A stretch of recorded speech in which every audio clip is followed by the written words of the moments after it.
अस्सलाम वालेकुम। Last lecture में हम बात कर रहे थे डेटा टाइप्स की। पहले इंटीजर, फिर फ्लोट और बूलियंस की बात की हमने, ठीक है। और आज एक डेटा टाइप को हम स्टडी करते हैं, वो है करैक्टर, जो डिनोट करते हैं हम CHAR, ठीक है। चार डेटा टाइप के साथ ये मेरे पास वेरिएबल का नेम है और ये इसकी वैल्यू में मैं इनिशलाइज कर रहा हूँ। So character is basically a single की, आप आसान अल्फाज में इस तरह समझ लें, ठीक है। और हम जब इसको इनकेप्सुलेट करेंगे सिंगल कोट्स में, ठीक है। अब यहाँ पे जो सी है वो एक करेक्टर है। एक करेक्टर वेरिएबल के अंदर मैं सिर्फ एक करेक्टर ही रख सकता हूँ, ठीक है।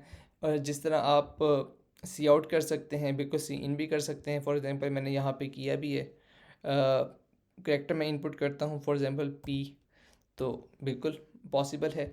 अच्छा, इसमें जो एक बात समझने वाली है कि अगर अगर मिसाल के तौर पे मैं मल्टीपल कैरेक्टर्स ऐड कर लूँ, ठीक है। और let me clear it first, compile. तो उसने मुझे वार्निंग दी है कि एक कैरेक्टर वेरिएबल में इतने ज़्यादा कैरेक्टर कैसे आ सकते हैं, पॉसिबल नहीं है। क्यों? क्योंकि एक कैरेक्टर की जो डाटा टाइप है वो 1 बाइट कंज्यूम करती है, और 1 बाइट में सिर्फ एक ही करेक्टर आ सकता है, मल्टीपल करेक्टर लिख नहीं सकते। इसलिए उसने मुझे मुझे वार्निंग दी है। सो लेकिन एग्जी फाइल तो बनी है। सो लेट मी एग्जीक्यूट। तो जब मैंने एग्जीक्यूट किया तो मुझे लास्ट करेक्टर मिला है, बाकी सब को उसने डिस्कार्ड कर दिया, तो मुझे जे मिला है, क्योंकि जो जे है वो आखिरी मेरे पास करेक्टर है। Anyways, concept is quite simple, ठीक है। एक करेक्टर वेरिएबल सिर्फ एक करेक्टर को होल्ड करता है। फॉर एग्जांपल अगर एक डिजिट है तो ये कोई इंटीजर नहीं है, इन दिस केस ये एक करेक्टर है। इसके ऊपर वो अरिथमेटिक ऑपरेटर्स उस तरह अप्लाई नहीं होंगे जिस तरह हम इंटीजर्स के ऊपर करते हैं, ठीक है। आने वाले क्विज़ में आप मज़ीद प्रैक्टिस कर लीजिएगा। सो इसको मज़ीद देखते हैं आने वाली कुछ फाइल्स के अंदर, और ये सारी फाइल्स आपको गिवन भी हैं। अच्छा, यहाँ पे जो एक कॉन्सेप्ट आता है वो है आस्की वैल्यू का, कि फॉर एग्जांपल एक करेक्टर है मेरे पास ए, ठीक है। तो बिहाइंड द सीन जो इसकी मेमोरी एलोकेशन हुई है, मेमोरी के अंदर इसकी आस्की वैल्यू सेव होगी। लाइक एक इंटीजर, एक आप कह सकते हैं यूनिक इंटीजर एक करेक्टर को आइडेंटिफाई करता है इन मेमोरी, ठीक है। कैपिटल ए की जो आस्की है वो है 65, ठीक है। तो जब मैं एक करेक्टर वेरिएबल बनाया है ए, जो मेमोरी में जब एलोकेशन होगी तो इसके बिहाइंड द सीन 65 सेव होगा, ठीक है। इसलिए जब मैं क्वेश्चन नंबर 2 में एक करेक्टर वेरिएबल में 65 एज इंटीजर लिखता हूँ, अब कोई ये इन्वर्टेड कॉमर्स में नहीं है, ठीक है, कोटेशंस के अंदर नहीं है, और जब मैं सी आउट करूँगा तो मुझे ए मिलेगा। So let's see, Q2.cpp compile and execute, मुझे ए मिला। क्यों? क्योंकि जो 65 है वो आज की वैल्यू है ए की, ठीक है। और अगर अगर आप मैं कोई और वैल्यू दे दूँ, फॉर एग्जांपल मैं देता हूँ 88, या भी चलें डिफरेंट देते हैं 43, ठीक है, तो मुझे प्लस मिलना चाहिए। सो लेट्स सी, आज की वैल्यू इज़ 43, और मैंने इसको सेव किया किसी इंटीजर वेरिएबल के अंदर नहीं, एक करेक्टर वेरिएबल के अंदर। और जब सी आउट करूँगा तो इस आस्की के कॉरस्पॉन्डिंग जो करेक्टर है वो डिस्प्ले होगा, that is plus. Okay, so let me clear the terminal. और अगर Q3 में आऊँ, एक मेरे पास करेक्टर है, ठीक है, और उसको मैं टाइप कास्ट कर रहा हूँ इंटीजर में, तो मुझे इस करेक्टर के कॉरस्पॉन्डिंग आस्की वैल्यू प्रिंट होगी। So let me compile Q3 and execute. तो 43 is the ASCII value of plus. आप बेशक करेक्टर चेंज कर लें। फॉर एग्जांपल मैं कहता हूँ फुल स्टॉप, ठीक है, डॉट। तो अगर मैं डॉट यहाँ पे प्रिंट करूँ तो देखते हैं कि डॉट की आस्की वैल्यू क्या है। Compile and execute, the ASCII value is 46। आप वेरीफाई करें, एक्चुअली 46 है, ठीक है। So Q4.cpp, I think it's very easy, जितना हम देख चुके हैं चीज़ों को। So Q4 compile. अब मैंने ए की आस्की कितनी है 65, और 65 में मैंने 2 ऐड किए है, इट विल बिकम 67, और 67 असाइन हो जाएगा एक करेक्टर वेरिएबल को। जब मैं सी आउट करूँगा तो हमारे पास क्या डिस्प्ले होगा, लेट मी डिस्प्ले इट। तो मेरे पास करेक्टर डिस्प्ले होगा 67 के कॉरस्पॉन्डिंग, 67 तो आस्की वैल्यू, इसके कॉरस्पॉन्डिंग करेक्टर कौन सा है वो डिस्प्ले होगा। सो 67, 67, और जो आस्की वैल्यू इस आस्की की आस्की वैल्यू के कॉरस्पॉन्डिंग जो करेक्टर है वो है सी, ठीक है। आप वेरीफाई कर सकते हैं। Anyways, Q5. So let me clear it. अब ये बात क्लियर हो चुकी है। अब स्मॉल ए एक करेक्टर है जिसकी आस्की वैल्यू 97 है, बी की 98 है। जब हमने 97 और 98 को प्लस करेंगे और एक इंटीजर वेरिएबल को इस एक्सप्रेशन का रिज़ल्ट असाइन करेंगे तो मेरे पास क्या रिज़ल्ट आएगा? Q5.cpp, compile and execute. 195 because 97 plus 98 equals 195. Okay, so let me clear it. Q6.cpp। अब ये भी आसान है। डी एक करेक्टर है जिसकी आस्की 100 है, you can verify.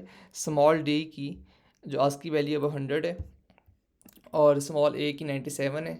100 minus 97 is equal to 3। ठीक है, तो जो 3 है वो मैंने बेसिकली एक इंटीजर वेरिएबल को असाइन किया, उस वेरिएबल का नाम डिफरेंस है, DIFF। Anyways Q7 again it is very easy कि जो मैं करेक्टर इनपुट करूँगा उसकी बेसिकली आस्की वैल्यू प्रिंट हो जाएगी क्योंकि मैं उसको इंटीजर में टाइप कास्ट कर रहा हूँ। सो let me compile Q7 and execute. तो मेरी इनपुट है फॉर एग्जांपल 7। ठीक है, 7 as a character not as a integer. Okay, और 7 की जो आस्की है वो है 55। सो यू कैन वेरीफाई कि जो 7 है उसकी आस्की वैल्यू 55 है। Q8 यस, एक करेक्टर है, ठीक है, 1, और उसमें मैंने 2 ऐड किया है और एक इंटीजर वेरिएबल को साइन किया है। तो what will be the value printed on the console? इसके लिए हम कंपाइल करेंगे Q8 को, compile and execute. 51। The reason is 1 की आस्की पहले फाइंड आउट करते हैं। 1 की आस्की है 49, 49 में 2 ऐड करें इट इज़ 51। Q9 ये भी आसान है, ए की आस्की में 2 ऐड करें और जो आस्की वैल्यू है वो प्रिंट नहीं होगी, आप ज़रा वेरीफाई करें। Q9 ये केस थोड़ा सा डिफरेंट है, इसको समझना है। मैं यहाँ पे नेक्स्ट लाइन कर देता हूँ ताकि आपको समझ आए। Compile, clear the terminal and display. तो मेरे पास C प्रिंट हुआ है, यहाँ पे तो मेरे पास एक नंबर प्रिंट हुआ था। ठीक है, द रीज़न इज़ कि इंटीजर वेरिएबल के अंदर मैंने वैल्यू असाइन की थी।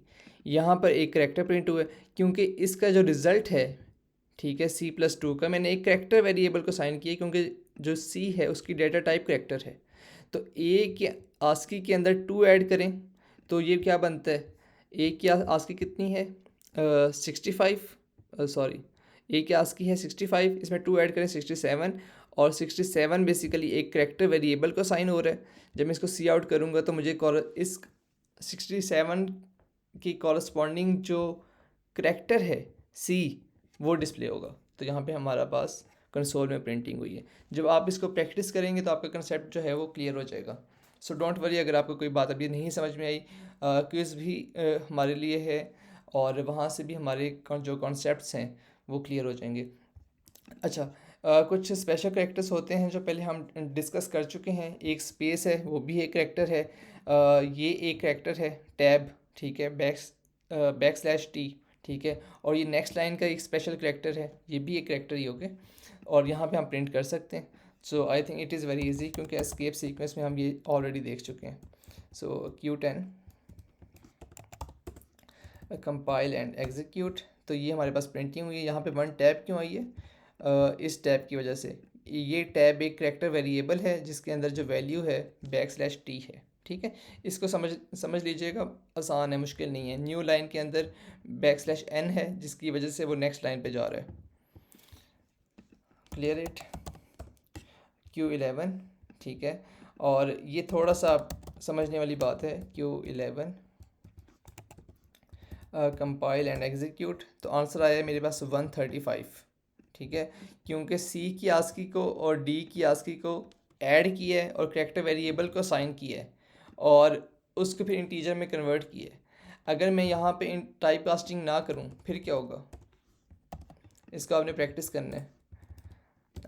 फिर क्या होगा? मेरे पास कोई गार्बेज वैल्यू आई है। क्यों?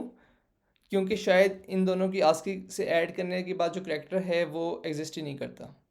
ठीक है, एनीवेज इसको प्रैक्टिस कीजिएगा अच्छी तरह और क्विज़ में आपकी काफ़ी अच्छी अंडरस्टैंडिंग डेवलप हो जाएगी। And I will see you in the next lecture.